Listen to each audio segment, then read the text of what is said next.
जी बिस्मिल्लाहिर्रहमानिर्रहीम। दोस्तों, हाज़िर हूँ POS सीरीज़ की एक नई क्लास के साथ। आज की क्लास में इंशाल्लाह हम सेल फार्म के अंदर कुछ एरर्स जो आ रहे हैं, काफ़ी लोगों ने कमेंट भी किया है और ईमेल्स भी आई हैं इस हवाले से कि इसमें कुछ एक दो एरर्स आ रहे हैं, तो वो हम आज रिमूव करेंगे क्योंकि हमने नई चीज़ इसमें इंक्लूड की थी और इसको फुल चला के हमने नहीं देखा। तो इंशाल्लाह हम आज वो एरर्स रिमूव करते हैं।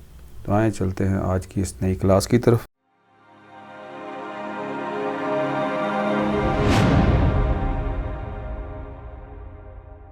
तो जनाब, यहाँ पे मैं सेल्स का फॉर्म खोलता हूँ। पहले तो मैं आपको एरर्स बताता हूँ कि कौन कौन से आ रहे हैं और उनको हम फिर उसके रिमूवल की तरफ चलेंगे one by one. Cells form मैंने यहाँ पे ओपन किया है, तो यहाँ पे देखें ये सेल्स फॉर्म हमारा खुल गया और इस पर पहला बिल जो है वो आ रहा है।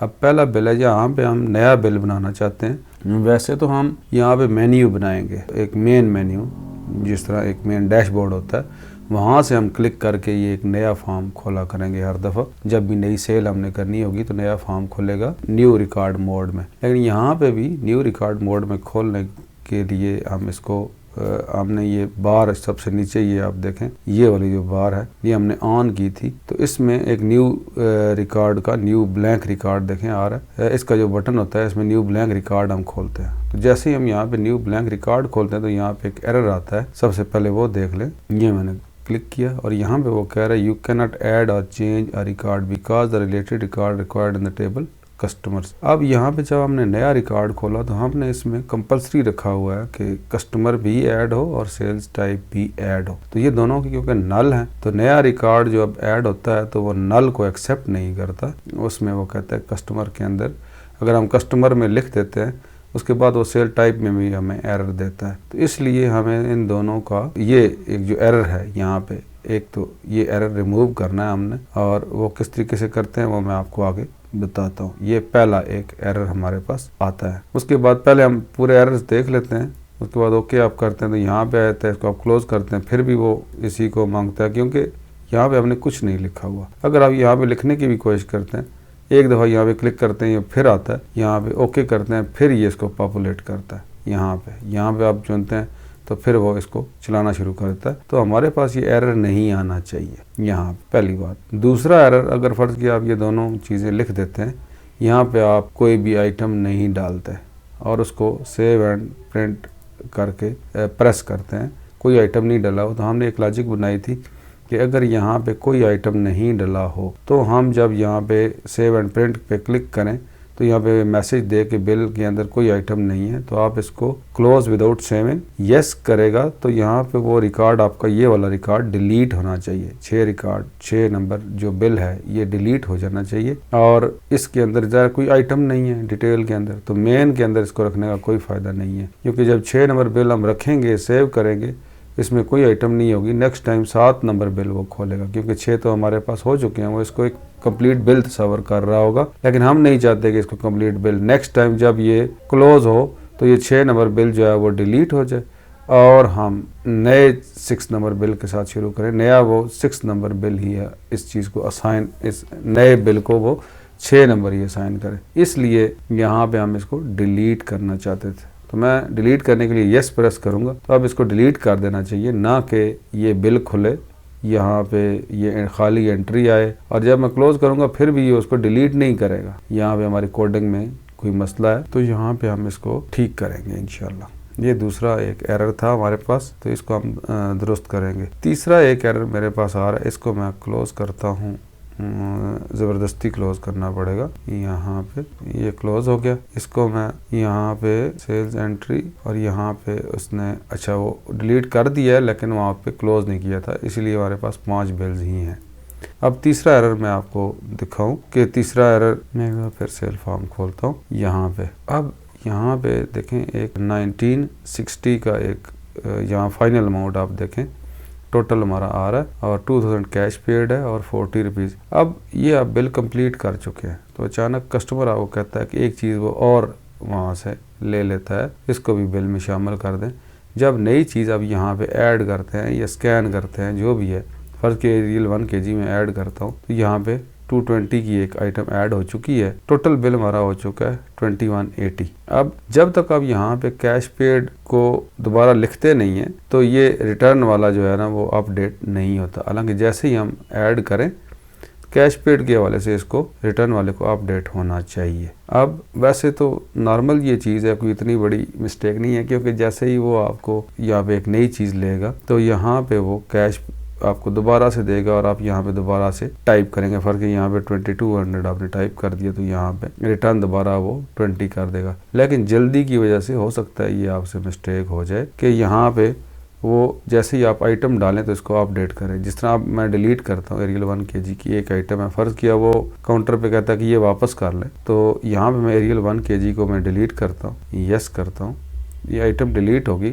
यहाँ पे तो अपडेट उसने टोटल बिल कर दिया, लेकिन यहाँ पे उसने रिटर्न वही -20 जो है वो यहाँ पे शो कर रहा है। यहाँ पे दोबारा से वो कस्टमर आपको अगर 2000 देता है तो उसके बाद ये अपडेट होगा। तो मैं ये चाह रहा हूँ, ये गलती तो नहीं है, खैर ये एक हमारा एक आप कहते हैं कि फ़ीचर है कि इसको हम चाहते हैं कि यहाँ पे हम इसको डिलीट करें कोई आइटम तो ऑटोमेटिकली ये भी जो है ना ये यहाँ पे, लेकिन कैश पेड तो ज़ाहिर आपको मैनुअली करना पड़ेगा।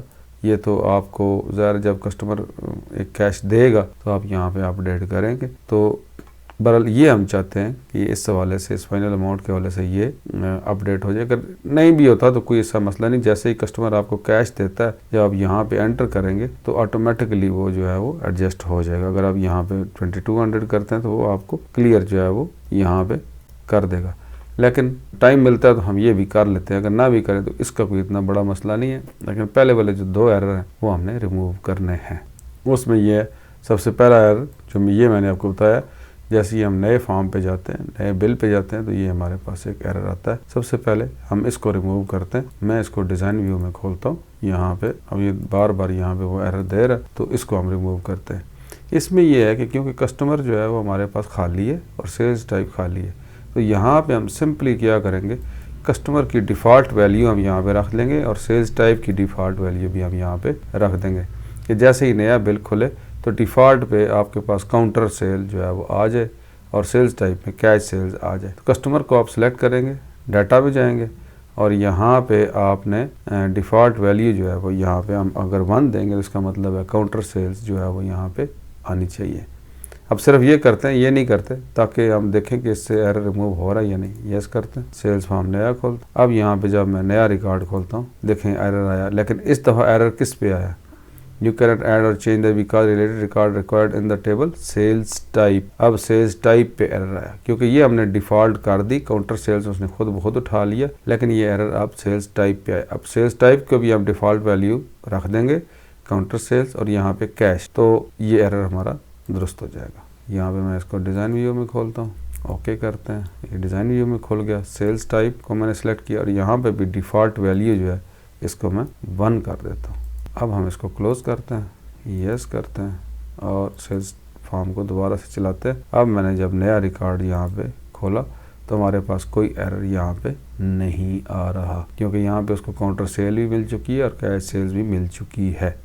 अब यहाँ पे काउंटर सेल्स को अगर आप यहाँ पे कोई कस्टमर चुनते हैं तो आप कस्टमर जो है वो ले सकते हैं यहाँ। अब यहाँ पे भी वो एरर नहीं दे रहा, आपको पता होगा पिछले जो अभी हमने किया था यहाँ पे भी वो जब हम सेलेक्ट करते थे यहाँ पे भी वो एरर देता था। इसी तरह आप कैश सेल्स को क्रेडिट सेल्स कर सकते हैं, लेकिन काउंटर सेल के अंदर जो है वो आप क्रेडिट सेल्स नहीं कर सकते। तो यहाँ पे आप काउंटर सेल्स और यहाँ पे कैश सेल्स जो है वो कर सकते हैं, लेकिन अगर आप कस्टमर चुनते हैं तो यहाँ पे आप क्रेडिट सेल्स कर सकते हैं। तो ये आपके ऊपर है। अब यहाँ पे हम फर्ज किया यहाँ पे काउंटर सेल्स है और यहाँ पे कैश सेल्स। पहला एरर तो हमारा रिमूव हो चुका है। अब मैं यहाँ पे सेव एंड प्रिंट करता हूँ। वो कहता है कि आप इसको विदाउट सेविंग बिल को क्लोज करना चाहते हैं, यस किया तो यहाँ पे उसने डिलीट तो कर दिया, लेकिन यहाँ पे एक एरर आ गया कि अब सर्च की was not found in any record. यहाँ पे किसी रिकॉर्ड पे जाने के लिए आपके पास सर्च की यहाँ पे नहीं, यानी कि यहाँ पे जब रन कमांड सेव आप करते हैं तो वो तो रिकॉर्ड तो डिलीट हो चुका है। अब यहाँ पे मसला क्या है, ये देखें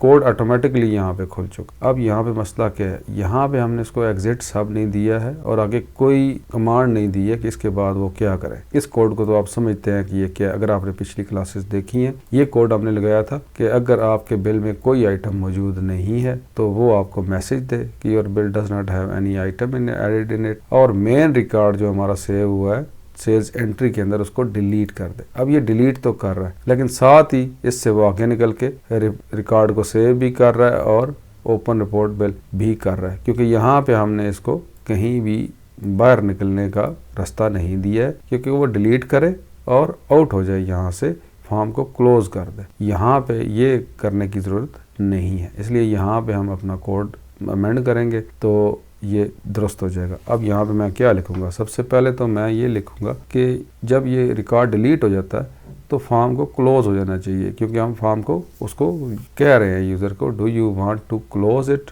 विदाउट सेविंग। पहले तो यहाँ पे फॉर्म क्लोज हो रहा था जब हम रिपोर्ट प्रिंट नहीं कर रहे थे, तो इस जगह पे फॉर्म क्लोज हो रहा था तो वो ऑटोमेटिकली क्लोज हो जाता था, लेकिन अब हमें यहाँ पे फॉर्म को क्लोज करना है। तो हम क्या लिखेंगे, फॉर्म क्लोज करने के लिए do command dot close AC form, form का ऑब्जेक्ट इसको हमने देना है, कामा देना है और आगे नाम दे देना फॉर्म का जो भी नाम है। तो सबसे इजी वे नाम देना है क्या है, मी डॉट नेम। ये मैं लिखूंगा तो इसका क्या मतलब है कि उस फॉर्म को क्लोज कर दो जिससे मैं ये कोड चला रहा हूँ, यानी वही फॉर्म मैंने क्लोज करना है जिससे कोड चल रहा है। तो मी डॉट नेम का मतलब ये है कि इसका नेम देखें, me dot name is equal to sale form, वो खुद दे रहा है, सेल फॉर्म को मैंने क्लोज करना है। यहाँ पे मैं अगर सेल फॉर्म लिख दूँ कोटेशन के अंदर तब भी बात वही है, अगर मी डॉट नेम लिख दूँ इसका मतलब यही है कि जिस फॉर्म से ये कोड चल रहा है उसका नाम कौन सा क्लोज करना है, फॉर्म को, और यहाँ पे सेल्स फॉर्म जो है उसको क्लोज करना है, और साथ ही हम इसको एग्जिट सब कर जाएंगे, यहाँ से एग्जिट हो जाएगा,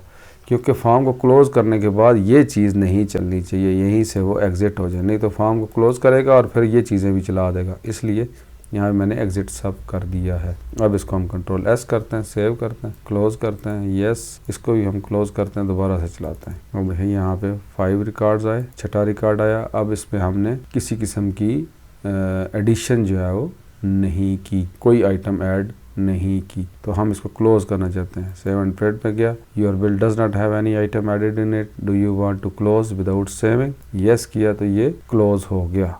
अब यहाँ पे मैं दोबारा खोलता हूँ तो यहाँ पे देखें 5 ही बिल हैं, छठा बिल हमारा डिलीट हो चुका है। तो इस तरीके से हम ये करेंगे। ये 2 एरर हमने रिमूव कर लिए कि एक तो यहाँ पे वो एरर देता था कि कस्टमर आपने सेलेक्ट नहीं किया, और दूसरा यहाँ पे एक और चीज़ भी मुझे नज़र आ रही है, इसको हम कैटर कर लेते हैं। जिस तरह आप देखें कस्टमर है नासिर, अब नासिर का प्रीवियस बैलेंस यहाँ पे, जैसे ही आप यहाँ पे नासिर सेलेक्ट करेंगे तब वो प्रीवियस बैलेंस यहाँ पे शो करेगा। अगर यहाँ पे आप प्रीवियस बैलेंस इसको सेलेक्ट नहीं करते तो प्रीवियस बैलेंस शो नहीं करेगा। इसमें क्रेडिट सेल्स वो ज़रा काउंटर सेल्स के लिए हम कैश सेल ज़रूरी है। अब ये देखें हफीज़ और ये नासिर, यहाँ पे उसका बैलेंस शो जो है वो उस वक्त ही करेगा जब आप इसको सिलेक्ट करेंगे। तो ये एक यहाँ पे आप कर सकते हैं कि जैसे ये बिल खुले, अब जैसे नासिर का ये है, नेक्स्ट भी खुला नासिर का ये, अब हफीज़ का जब खुला तो यहाँ पे प्रीवियस बैलेंस देखें नासिर का ही आ रहा है। तो इसलिए ये चीज़ जो है वो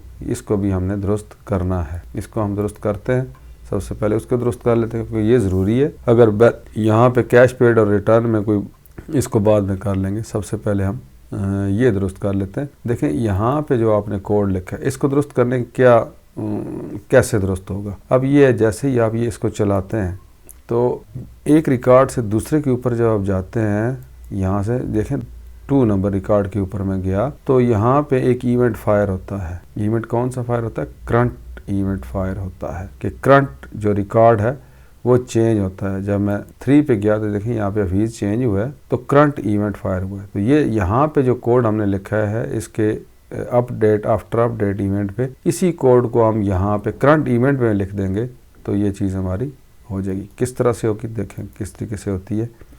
अब इसको मैं क्लिक करता हूँ, यहाँ पे मैं इवेंट में जाता हूँ, आफ्टर अपडेट में इवेंट जो है वो मैंने ये लिखा हुआ है। अगर ये तो खैर वो क्रेडिट सेल्स और इसको करने की ज़रूरत नहीं है।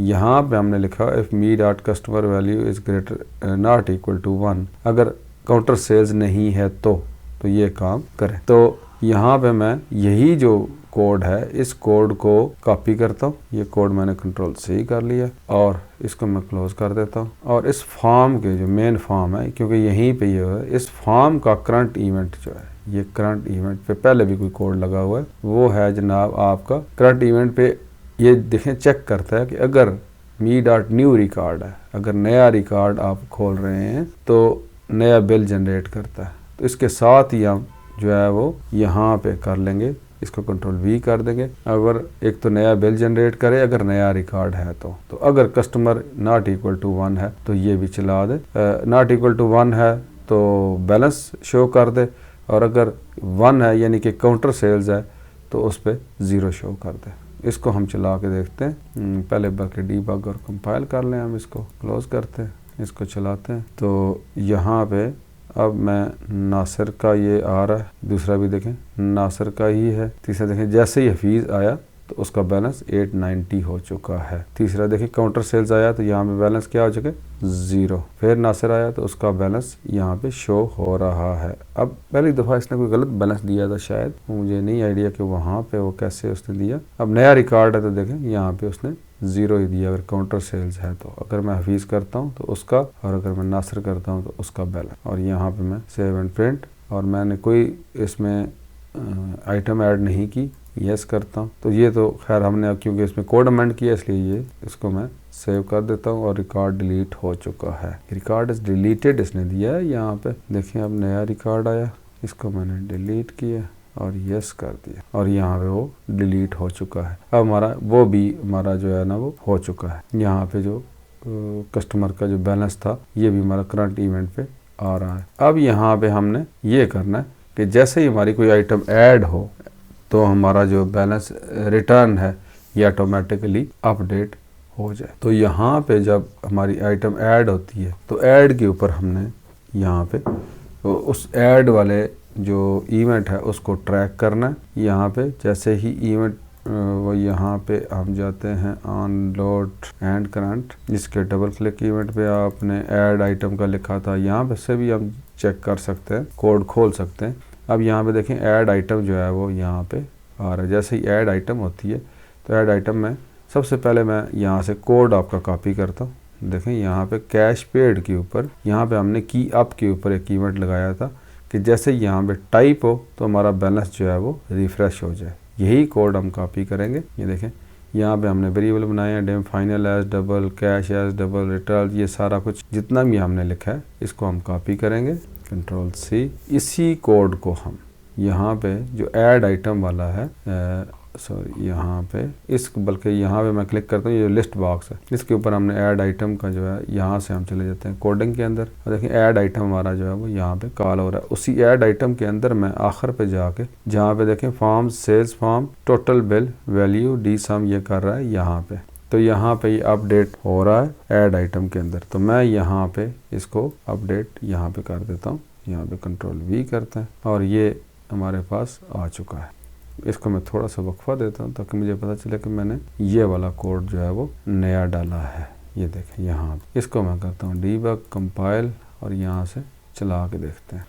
ये देखें यहाँ पे ये हमारे पास टोटल 1960 आया, 2000 कस्टमर ने पे किया, रिटर्न हमारा जो है वो 40 है। तो यहाँ पे मैं एक नई चीज़ एरियल 1 kg ऐड करता हूँ। अब ये कह रहा है योर रेफरेंस प्रॉपर्टी, यस। इसमें हमने देखें जब एक चीज़ पे फोकस नहीं है तो उसके आप प्रॉपर्टी की जो का रेफरेंस नहीं कर सकते। अब इसका क्या मतलब है, ये देखें यहाँ पे लिखा हुआ है me.cashpay.text। अगर इस पे फोकस नहीं होगा तो उसकी टेक्स्ट प्रॉपर्टी को आप जो है वो एक्सेस नहीं कर सकते। तो इसकी बजाय टेक्स्ट की बजाय हम अगर वैल्यू लिख देंगे डॉट वैल्यू तो इस प्रॉपर्टी को हम एक्सेस कर सकते हैं। टेक्स्ट वाली प्रॉपर्टी को हम एक्सेस नहीं कर सकते जबकि उसके ऊपर आपका फोकस नहीं है। मैं इसको सेव करता हूँ, फोकस मैं आपको बताता हूँ। ओके, अब यहाँ पे कैश पेड के अंदर अगर हमारा फोकस है, यहाँ पे हम अमेंड कर रहे हैं तो हम टेक्स्ट को मैनिपुलेट कर सकते हैं। लेकिन जब हमने नया चीज़ ऐड की तो हमारा फोकस इस पर नहीं है, इसलिए हम वैल्यू को एक्सेस कर सकते हैं, टेक्स्ट को नहीं कर सकते। इसको मैं डिलीट करता हूँ। हमारा बिल वो पुराना हो चुका है। अब मैं इस पर एरियल 1 kg ऐड करता हूँ। देखें अब उसने 180 कर दिया है कि कस्टमर ने 180 रुपीज़ और देने हैं। अगर उसने 2000 आपको दे दिए तो 180 रुपीज़ उससे आपने और लेने हैं। अगर यहाँ पे वो 2180 की बजाय वो 2200 देता है आपको, अब उसको आपने 20 रुपये वापस करने हैं। अगर पुराना ही 2000 ही चल रहा है तो उसको 180 आपने देने हैं। इसको अपडेट कर दिया है, इसको मैं डिलीट करता हूँ। अच्छा, अब एक और चीज़ हमारे सामने आ गई। देखें, कोडिंग में ये चीज़ें चलती रहती हैं। अब जब आपने ऐड किया तो ये चीज़ अपडेट होगी, लेकिन आपने डिलीट किया तो ये अपडेट नहीं हुई। इसको हमें डिलीट पे भी अपडेट करना चाहिए। ये देखें 2000 मैंने लिखा तो ये 40 हुई। जब मैं ऐड करता हूँ देखें 180 यहाँ पे उसने कर दिया कि अगर उसने कस्टमर ने आपको 2000 दे दिया तो आप 180 उससे ये रेड हो जाएगा। रेड का मतलब ये है कि आपने कस्टमर से मज़ीद जो पैसे हैं वो लेने हैं। अगर ये ग्रीन हो तो इसका मतलब है आपने कस्टमर को देने हैं। अब यहाँ पे अगर मैं 2200 करूँ, अब ये देखें ग्रीन हो गया। इसका मतलब ये है कि आप नुकसान में नहीं जा रहे, यानी कि आपने कस्टमर को 20 रुपीज़ देने हैं। तो अगर ये रेड होता है तो इसका मतलब आपने 180 रुपीज़ कस्टमर से लेने। लेकिन अब ये हमें ये भी एक चैलेंज है कि डिलीट के ऊपर भी इस कोड को चलना चाहिए। मैं देखें यहाँ पे डिलीट करता हूँ, यहाँ पे तो अपडेट हो गया, ठीक है, लेकिन यहाँ पे 180 अपडेट नहीं हुआ। तो यहाँ पे अगर मैं 2000 दोबारा लिखता हूँ तो अब ये अपडेट हुआ है। तो डिलीट के ऊपर भी हम इसको करते हैं, डिज़ाइन व्यू। अब डिलीट कहाँ पे हो रहा है? देखिए ये चीज़ तो हो रही थी मेन फॉर्म के ऊपर, ये सारे चीज़ें चल रही हैं मेन फॉर्म के ऊपर, लेकिन डिलीट कहाँ से हो रहा है? सब फॉर्म के अंदर। तो इसका डिलीट का कोड हम सब फॉर्म के अंदर लिखेंगे और सब फॉर्म के इवेंट में से हम मेन फॉर्म के इन कंट्रोल को अपडेट करेंगे। कैसे करेंगे? देखें यहाँ पे मैं क्लिक करता हूँ, यहाँ पे आफ्टर डिलीट कन्फर्मेशन, देखें डिलीट पे हमने पहले कोई कोड लिखा हुआ है, उसको मैं देखता हूँ। देखें डिलीट पे हमने आइटम अपडेट का एक यहाँ पे कोई फंक्शन है वो कॉल कर रहे हैं, ये आइटम अपडेट है। आइटम अपडेट में ऑलरेडी देखें डिलीट पे हमने टोटल बिल को किया हुआ है, रेफरेंस उसको दिया हुआ है कि अगर डिलीट आइटम हो तो आपके टोटल बिल को वो अपडेट कर दे। टोटल बिल अपडेट हो रहा होगा। देखें यहाँ पे एक दफ़ा फिर मैं आपको दिखाता हूँ, यहाँ पे मैं एरियल 1 kg ऐड करता हूँ। देखें टोटल बिल ऐड पे तो वो अपडेट हो गया। अब मैं डिलीट करता हूँ, यस करता हूँ, तो यहाँ पे देखें टोटल फाइनल अमाउंट जो है वो अपडेट हो रही है। ऑलरेडी हमने कोड लिखा हुआ है।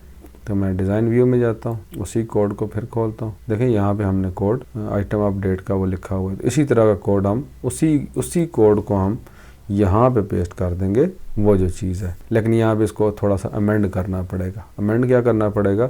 अब यहाँ पे तो हम उसको मी डॉट फाइनल अमाउंट दे रहे हैं, क्योंकि मेन फॉर्म के अंदर ही ये कोड चलना था, इसलिए मी हम लिख सकते हैं।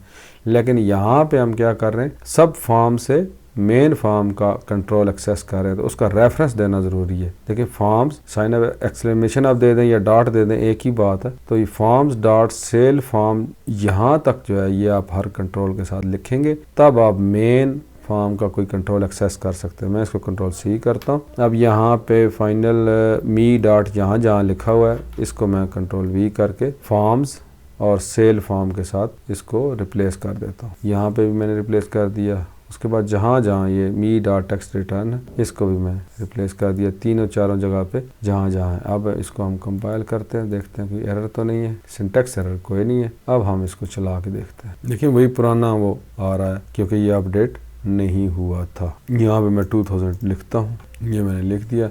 अब मैं यहाँ पे एरियल 1 kg ऐड करता हूँ। देखें 180 मेरे पास आ गया। अब मैं एरियल 1 kg को डिलीट करता हूँ और यहाँ पे ये आइटम डिलीट। अब यहाँ पे रेफरेंस प्रॉपर्टी, यस, यहाँ पे भी वही एरर आ रहा है कि यहाँ पे आप टेक्स्ट को कर रहे हैं। टेक्स्ट को हम नहीं करेंगे, टेक्स्ट की बजाय हम वैल्यू ही करेंगे, तो ये इंशाल्लाह दुरुस्त हो जाएगा। इसको मैं ये सेव करता हूँ, क्लोज करता हूँ और यहाँ पे फिर मैं 2000 लिखता हूँ, ये है। अब मैं यहाँ पे एरियल 1 kg ऐड करता हूँ। देखें 180 इसमें एक्स्ट्रा वो दे रहा है। यहाँ पे मैं इसको एरियल 1 kg को डिलीट करता हूँ और यस करता हूँ। देखिए -40 पे दोबारा वो आ चुका है। इसको भी हमने कैटर कर लिया है कि यहाँ पे डिलीट पे भी ये अपडेट हो रहा है और ऐड आइटम पे भी ये अपडेट हो रहा है। प्रीवियस बैलेंस को भी हमने ट्रैक कर लिया कि जब रिकॉर्ड यहाँ से आगे मूव करता है तो यहाँ पे प्रीवियस बैलेंस जो है वो यहाँ पे वो अपडेट होता है आपके कस्टमर के हिसाब से। तो यहाँ पे वो अपडेट हो रहा है। उसके अलावा कस्टमर और सेल्स टाइप का जो एरर आ रहा था ये भी हमने रिमूव कर लिया है। उम्मीद है ये एरर रिमूव हो चुके हैं। नेक्स्ट आप जब चलाते हैं अगर कोई एरर यहाँ पे नज़र आता है तो आपने कमेंट्स में या ईमेल के थ्रू आपने बताना है, उसको भी हम दुरुस्त करेंगे और आगे चलेंगे इसको साथ लेते हुए, ताकि हमारा एक अच्छी चीज़ बने, उसमें कोई एरर ना हो।